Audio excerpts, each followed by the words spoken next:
તો નમસ્કાર મિત્રો, તમારું સ્વાગત છે આપણા એક ફરી નવા વિડીયોમાં. મિત્રો, આજે આપણે ફરીથી એક વારસાની સિરીઝ લઈ અને બનાસકાંઠાના ઓગળ તાલુકાની અંદર આવેલા દેવ દરબારમાં આવ્યા છે. જે દેવ દરબાર છે તે જાગીરમઠ 400-500 વર્ષ ઉપરનો વધારે કહી શકાય એવડો મોટો કિલ્લો છે અને બહુ સરસ જગ્યા છે.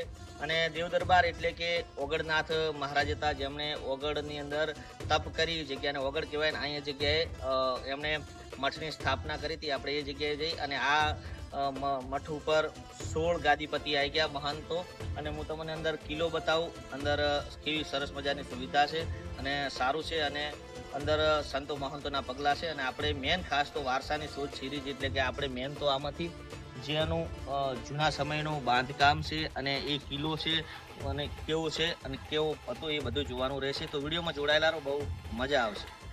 દેવ દરબાર જાગીર મઠ. તો મિત્રો, આ દેવ દરબારનો ભવ્ય ગેટ છે અને તમે જોઈ શકો છો કે કિલ્લાની દિવાલ ઉપરથી જ આપણને ખબર પડી જાય છે કે આ કિલ્લો વર્ષો પહેલાનો હશે.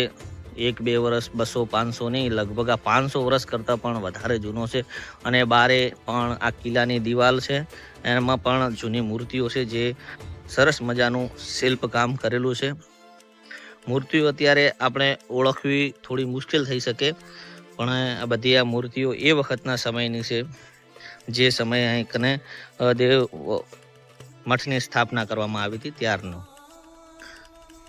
અને આ બાજુના ભાગમાં ગૌશાળા છે. હવે આપણે અંદર ગેટની અંદર પ્રવેશ કરીએ. અને આ દરવાજો તમે જુઓ, એક બારી છે અને વિશાળ દરવાજો.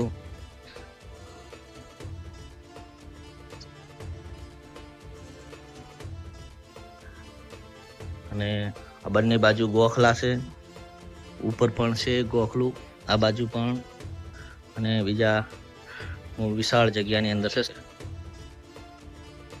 ગાદીપતિ જે, અને ઘોડા બીજા.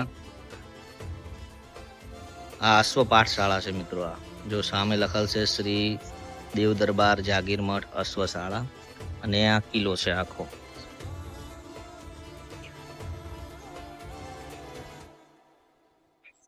આ દરેક કિલ્લા અમુક મિત્રો 700-800 વર્ષ જૂના થાય એટલે એ પડ્યા હોય જર્જરિત હાલતમાં, પણ આ કિલ્લો એટલો મજબૂત છે કે આ હજી સુધી આની અંદર રહેવાનું ચાલુ છે. જો સામે પણ એક સંત બેઠા છે અને હાલની તારીખમાં આ ચાલુ કન્ડિશનની અંદર છે.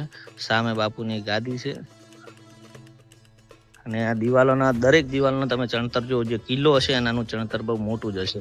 અને દરેક આ જાગીર મઠ હતું એટલે દરેક જગ્યાએ પિલરે દીવો ભરવાનું બનાવેલું છે.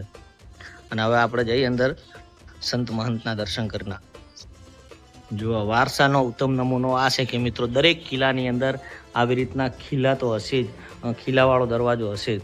એ આપણે આગલા વિડીયોની અંદર જાણ્યું કે આ ખીલાવાળા દરવાજા કેમ બનાવવામાં આવતા હતા.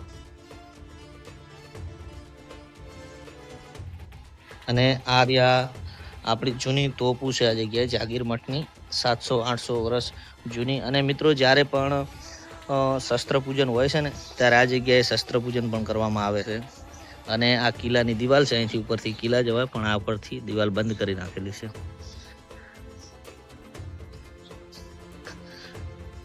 આપણે પહેલે જઈ અને કિલ્લાના ઓરડા જોઈએ, અને એનું તમે ખાલી કામકાજ જુઓ. હજી સુધી ઈંટ પણ નથી ખવરાણી, અને એવું ને એવું છે. હા જો, આ કલર કામ જૂના કામ પછી કરવામાં આવેલું, અને આ ઈંટો છે એ વખતની, અને આ પછીથી પ્લાસ્ટર કરવામાં આવેલું છે. આર્યું પણ જો પ્લાસ્ટર ખવરાઈ ગયું છે, પ્લાસ્ટર ખવરાઈને પડતું થયું, પણ ઈંટ હજી એવી ને એવી મજબૂત છે. આ અને આ સિમેન્ટ નથી, આ જો ચૂનો છે. આપણા પહેલા જૂના ઘરોની અંદર બાપ દાદા વખતના ઘરોમાં આવી ખૂંટી મૂકતા. એ ખૂંટી છે જે, અને આ બધા ઓરડા છે.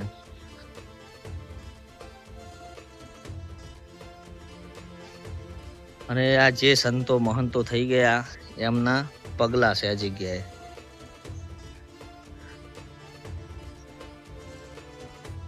અને દર બેસતા વર્ષે આ જગ્યાએ મોટો મેળો પણ હોય છે.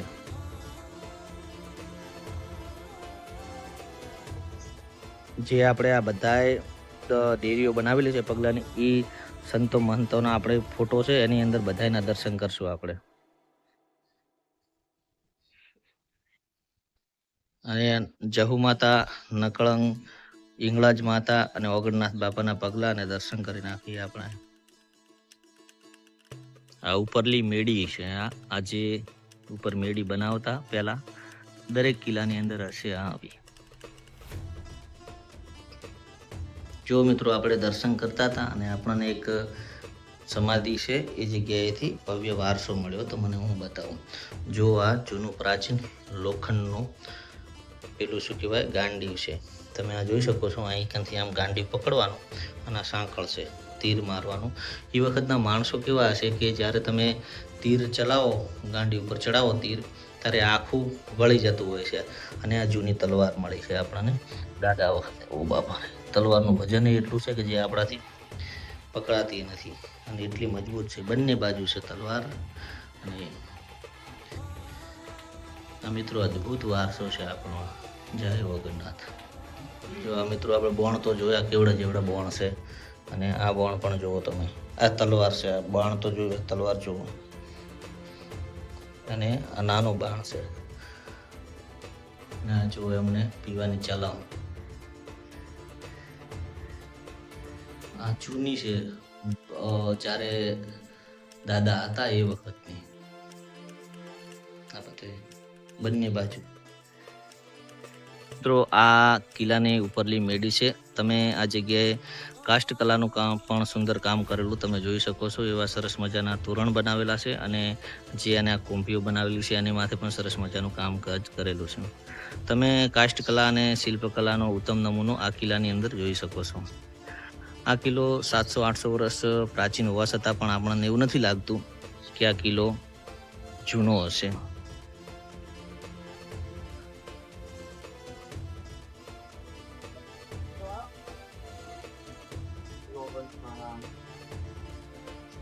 મિત્રો આપણે બળદેવનાથ બાપુ પાસે બેઠા છીએ અને બળદેવનાથ બાપુ છે એ આ દેવ દરબાર જાગીર મઠના 16મા ગાદીપતિ છે, જે આ ગાદીના વારસદાર છે. બાપુ જય દાદા. અને બાપુ આપણે આ જગ્યા ઉપર તમે 16મા ગાદીપતિ ને? મારા ગુરુ મહારાજની પરંપરા મુજબ મારા 16મા નંબરના હું માનું. અને મિત્રો આ બાપુ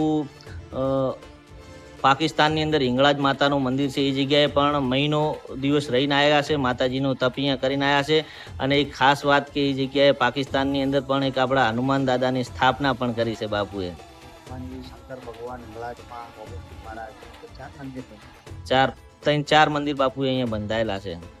અને બાપુ પેલું કે હિંગળાજ માતાએ ઓગણનાથ બાપુને પ્રસન્ન થઈ અને પેલો ઘૂઘરા ને એવું આપ્યું હતું. હશે ને હાલ મોજૂદ છે બધું. ઈ તમારી પાસે બાપુ? ઈ મારી પાસે મોજૂદ. જ્યારે બારે આમંત્રણ હોય ત્યારે જ મારે એને ધારણ કરવાનું પૂજા મૂકી દેવામાં આવે. હા. તો મિત્રો જ્યારે ઓગણનાથ બાપુને હિંગળાજ માતા પ્રસન્ન થયા ત્યારે હિંગળાજ માતાએ ઓગણનાથ બાપુને શું શું આપ્યું હતું? એ ઘૂઘરા, ચીપીઓ અને ચૂંદડી એ બધું આપ્યું હતું. એ પણ અત્યારે લગભગ એ વાતને તો 800-900 વર્ષ થઈ ગયા, હજી સુધી હાલ છે અને બાપુ જોડે છે.